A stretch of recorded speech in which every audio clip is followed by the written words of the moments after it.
Kecamatan Siliragung. Peristiwa pohon tumbang akibat dihantam angin kencang terjadi di dua kecamatan di Banyuwangi. Kecamatan tersebut meliputi Kecamatan Siliragung dan Tegal Kelimo.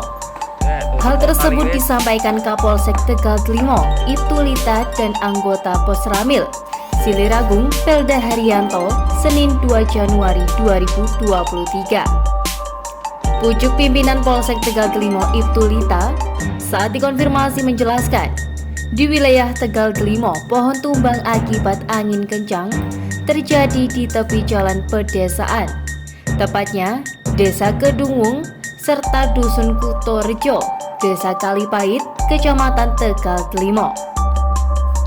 Di tempat yang berbeda, anggota Posramil 0825-24 Siliragung Pelda Haryanto mengatakan, untuk wilayah Siliragung pohon tumbang terjadi di dua titik, yakni depan kantor Kecamatan Siliragung dan Puskesmas Siliragung. Perwira, Polri dan anggota TNI dan Posramil 0825-24 Siliragung menghimbau agar seluruh masyarakat waspada terhadap cuaca ekstrim yang terjadi di beberapa hari kemarin dan ke depan di Banyuwangi. Tim Liputan Banyuwangi Hits melaporkan.